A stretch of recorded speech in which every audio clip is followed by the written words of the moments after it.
Amin.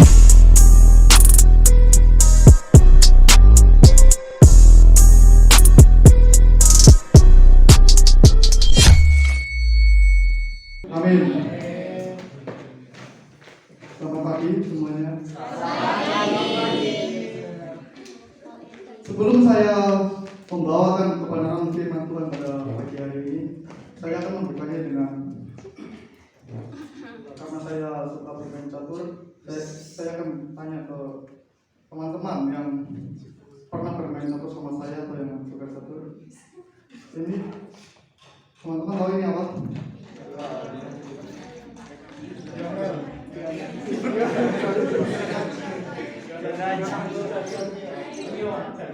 Ya, ini bidak pion. Bidak pion berwarna putih. Di sini saya akan bertanya kepada Abang Risno. Ini menurut Abang, apa ini yang terlintas dalam pikiran Abang mengenai bidak pion catur ini? Menurut Abang ini apa itu? Pion ini. Bagi catur, dan yang kedua itu anak buah dari raja. Ya. Satu lagi, saya akan bertanya kepada laki-laki ya.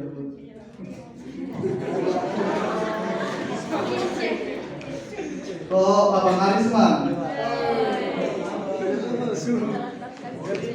Kira-kira ini apa Bang? Pion ini? Apa tugasnya apa gimana itu? Tugasnya Yang Abang ketahui mengenai pion. kalau pion itu salah satu itu tembok ya, isinya tembok sebagai penahan si raja atau ratu. Kemudian kalau dia fungsikan juga dia sebagai anggota dari raja. Seperti biasa, sahabat teman-teman itu semua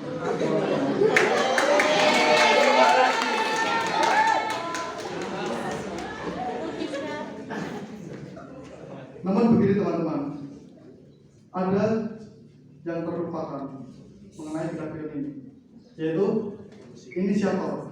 Kenapa saya bilang inisiator? Karena dalam permainan catur ini, permainan catur tidak akan dimulai dengan atau diawali dengan pembukaan pion ini. Jadi pion terlebih dahulu memulai dengan berjalan seperti langkah awal. Pertama pion menjadi bisa dibilang sebagai inisiator ya, yang memulai dalam permainan catur tersebut. Jadi untuk bidang-bidang lain seperti benteng, peluncur, raja, seter, itu mereka tidak akan bisa jalan sebelum pion ini jalan terlebih dahulu. Kecuali kuda ya, kalau kuda dia jalan L, jadi tidak terpatokan pada ini pion, jadi bisa lah. Namun untuk yang lain, bidak yang lain, mereka jika ada pion di depannya atau di sampingnya, mereka tidak akan bisa jalan karena jalan mereka tertutup. Nah, yang saya mau bilang di sini, begitupun Allah dalam yang saya bawakan di pagi hari ini, yaitu Allah sebagai inisiator. Allah sebagai inisiator untuk orang Israel. Nah, langsung saja kita buka kitabnya dalam Hosea 14 ayat 5-9.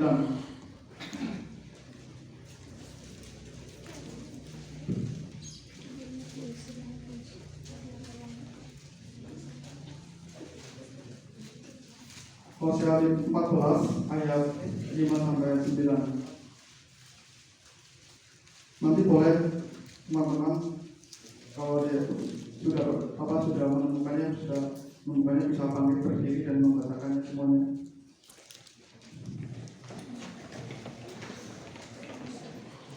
Hosea 14 ayat 5-9.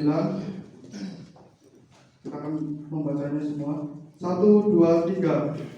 Aku akan memulihkan mereka dari penyelewengan. Aku akan mengasihi mereka dengan sukarela, sebab pengurapan telah turun daripada mereka. Aku akan seperti embun bagi Israel, maka ia akan berbunga seperti bunga dan orang jujur yang akarnya seperti pohon tawar. Ranting-rantingnya merambat, akarnya akan seperti pohon zaitun, dan berbau harum seperti yang di Libanon. Mereka akan kembali dan diam dalam naunganku, dan tumbuh seperti jambu. Mereka akan berkembang seperti pohon anggur yang berhasil seperti anggur Libanon. Efraim, apakah kamu disambut pauku dengan meraba berata? Akulah yang menjawab dan melatihkan engkau. Aku ini seperti pohon sansobar yang hijau, dari padaku engkau mendapat buah. Kitab Hosea ini adalah kitab yang menggambarkan hubungan bagaimana Allah dengan umatnya Israel. Itu hubungan di mana jika kita lihat dalam Hosea yang pasal 1 itu di sana Hosea yang sebagai penyambung lidah Allah itu dalam kehidupan keluarganya pun itu sebagai gambaran atau kiasan mengenai hubungan Allah dan Israel, yaitu di mana yang Israel menyimpang dari jalan-jalan Allah.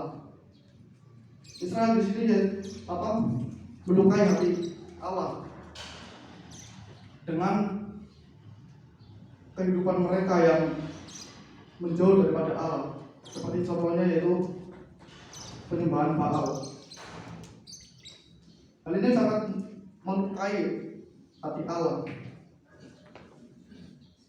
Dalam Hosea ini, Hosea sendiri adalah seorang nabi yang melayani di kerajaan utara, yaitu Hosea melayani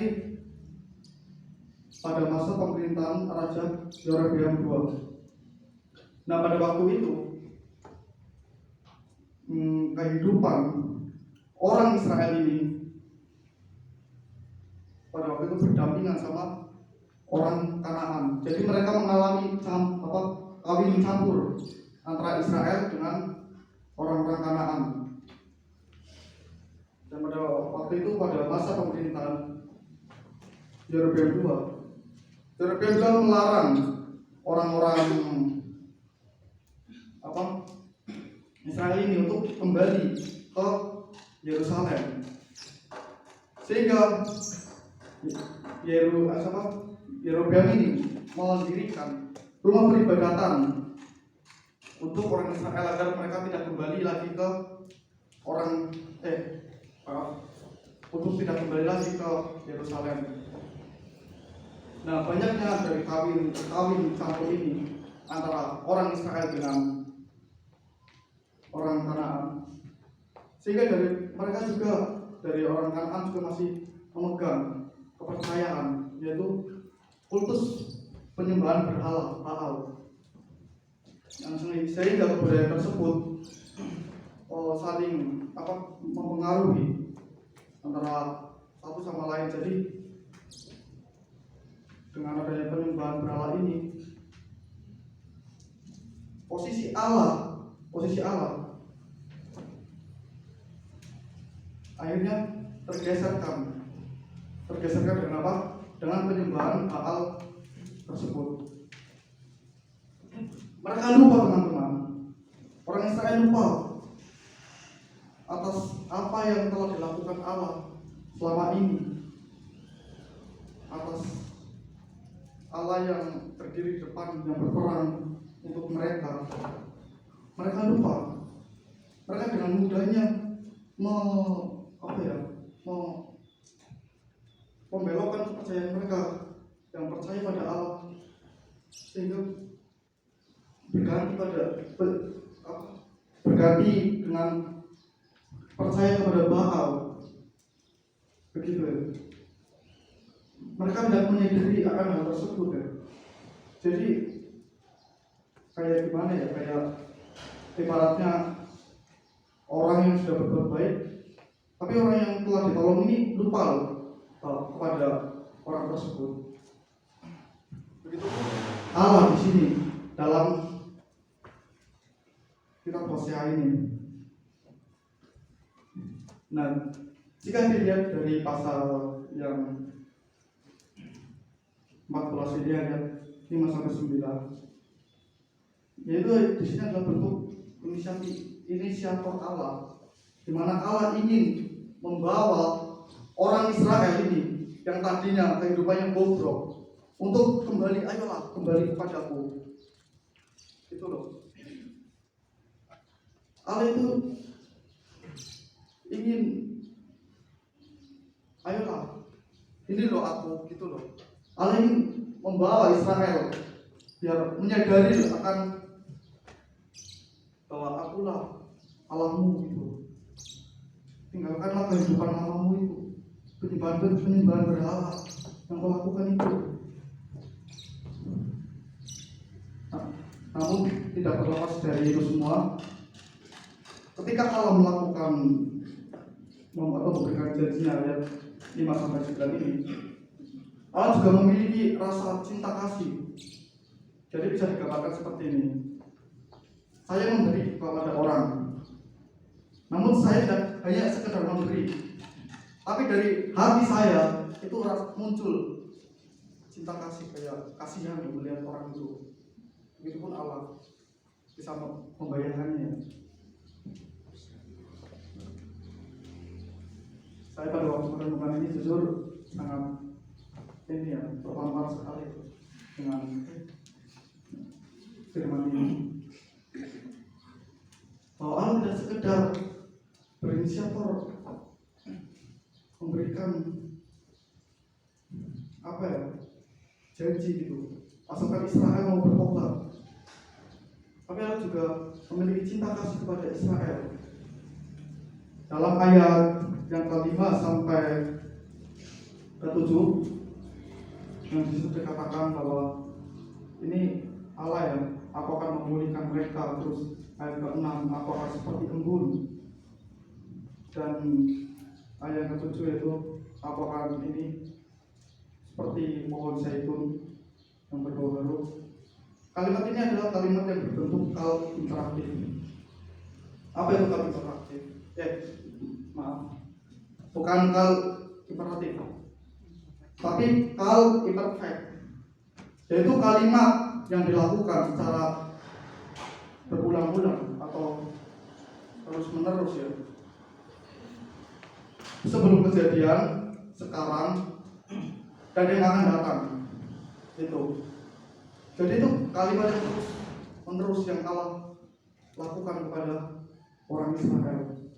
Tapi sayangnya orang Israel di sini tidak menyadari akan hal tersebut, teman-teman. Di situ. Dalam ayat 6 katakan, aku akan seperti embun pagi bagi Israel. Embun selain untuk menyejukkan, embun memang ini ya, sejuk ya, dingin gitu ya. Tapi selain dari itu, embun juga sangat bermanfaat untuk pertumbuhan tanaman. Tanaman akan tumbuh subur jika ini terkena embun ya. Yang saya baca di artikel itu seperti itu. Jadi dapat dilihat kalau teman-teman di dataran tinggi atau bisa bermain ke mana Mongkang gitu dan lain sebagainya, itu pasti ditemukan hampir semua itu tanaman-tanaman berkebun gitu. Dan sangat berbeda juga jika kita membeli tanaman langsung di petaninya di dataran tinggi dengan kita belanja sayuran di mana, di mall atau di lain sebagainya, pasar, itu pasti harganya pun sangat berbanding jauh, lebih terjangkau dengan kita beli di warung petaninya di dataran tinggi gitu. Itu tanaman sayur akan tumbuh subur ditanam di dataran tinggi tersebut. Jadi Allah ingin menjadi embun bagi Israel. Ayat 7 dikatakan, ranting-rantingnya akan merambah, semaraknya akan seperti pohon zaitun dan berbau harum seperti yang di Lebanon. Nah, pohon zaitun, teman-teman. Pastinya sudah tahu ya pohon zaitun itu seperti ini. Kalau belum ada yang tahu, bisa cari di search di Google. Saya udah cari pohon zaitun. Saya juga penasaran sendiri kan, gimana sih itu pohon zaitun.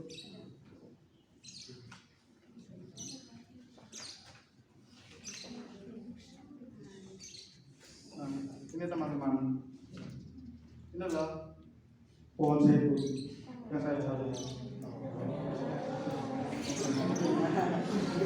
Nah, pohon zaitun ini kita dapat lihat apa sangat besar ya, besar. Dan tentunya kayu yang ada pada zaitun ini bukan sembarang kayu yang biasa gitu, tapi memiliki nilai jual yang tinggi. Dan minyak dari zaitun pun sangat ini ya, kalau dijadikan minyak untuk pewangi itu sangat apa ya, sangat istimewa. Dan bahkan tidak semua orang bisa mempunyai atau memiliki minyak dari zaitun ini ya. Jadi begitu. Nah, di ayat. Jadi sebelum ke ayat yang sebelumnya, jadi Allah ini di sini berbicara, yaitu demikian orang yang bertobat, Israel jika mau bertobat, Allah sudah menjanjikan itu kepada orang Israel. Di ayat ke-8, mereka akan kembali dan diam dalam naunganku dan tumbuh seperti gandum. Mereka akan berkembang seperti pohon anggur yang termasyur seperti anggur di Lebanon. Saya ada cari kata diam.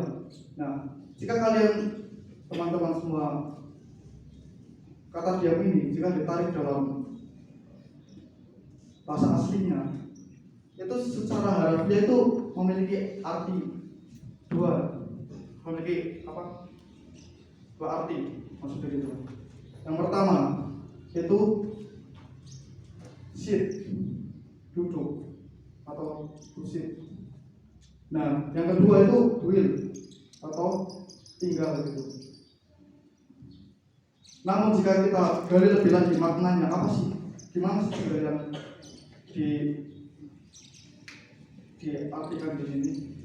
Yaitu tinggal yang dimaksudkan di sini yaitu Allah seperti rumah, teman-teman. Allah itu seperti rumah. Nah, orang Israel itu tinggal masuk ke rumah tersebut.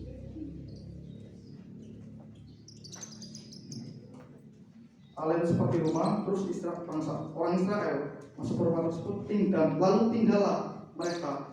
Namun tidak hanya sekedar tinggal, tapi Allah yang memelihara kehidupan mereka. Dapat ini ya, dapat maknanya. Ya. Jadi begitu. Jadi tinggal dalam Allah gitu.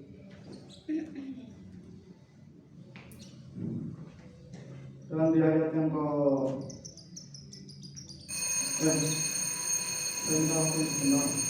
sebelum ayat 9 yaitu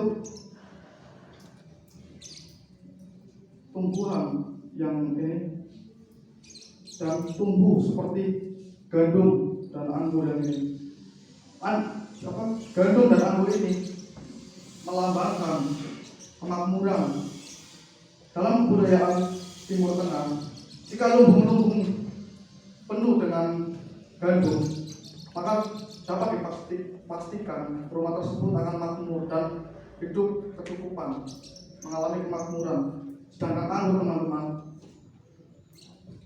anggur itu sebuah minuman yang istimewa yang disajikan pada waktu-waktu tertentu, acara tertentu seperti pesta pernikahan, dan di sini pun dikatakan seperti anggur Lebanon. Jadi anggur sudah istimewa, ada yang istimewa lagi. Gitu. Jadi luas sekali lah janji Allah di sini kepada orang Israel. Ayat ke-9. Nah, di sini Allah ini berbicara kepada orang Israel bahwa ayolah, buat apa kalian menyembah berhala-berhala itu? Ini loh aku. Ini loh apa yang menjawab apa yang kamu inginkan Israel gitu. Jadi buat apa lagi kalian kenapa nggak sadar siapa aku loh ini Allah kalian? Nggak ngomong gitu. Paham ya? Nah, jadi seperti itu ya, bahwa janji Allah ini kepada Israel itu sungguh, saya bayangkan itu sungguh sulit untuk diungkapkan dengan kata-kata yang smashing. Nah, di sini saya mau katakan begini, seringkali teman-teman kita itu melupakan akan kebaikan Allah. Kita melupakan apa yang telah Allah lakukan sehingga kita bisa ada tempat ini itu semuanya karena Allah. Allah yang berperan, Allah yang memperkasai, Allah yang menjadi pelopor dalam kehidupan kita. Namun kita tidak merefleksikan, kita tidak evaluasi dalam hidup kita untuk melihat kembali kebaikan yang telah Allah lakukan di sini. Kita seperti Israel. Israel adalah umat pilihan, tapi mereka lupa akan semua yang Allah berikan padanya. Seringkali kita melupakan akan kebaikan Allah. Jadi milikilah, kita dapat belajar untuk refleksikan kembali setiap kebaikan apa yang Allah kerjakan dalam diri kita, agar kita tidak seperti orang Israel ini. Meskipun kita hidup tidak benar, tapi Allah selalu di depan kita. Dan bahkan Allah tidak hanya itu, Allah bahkan meskipun kita hidup menyimpang dari jalan Allah, tidak hidup sesuai dengan ketetapan Allah, Allah malah memberikan janji seperti ini.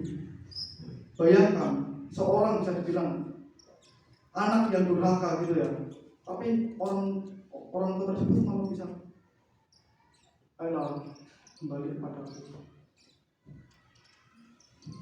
Dan Allah malahan di ayat yang ke-8 tadi tinggal dalam naungan Allah. Jadi sangat luas sekali gitu loh. Jadi pada pagi hari ini, dan itu yang saya dapat berikan kepada teman-teman semua, kiranya kita dapat diperbarui perilaku dan kehidupan kita. Nanti dengan kasih Tuhan bisa menuntut kita untuk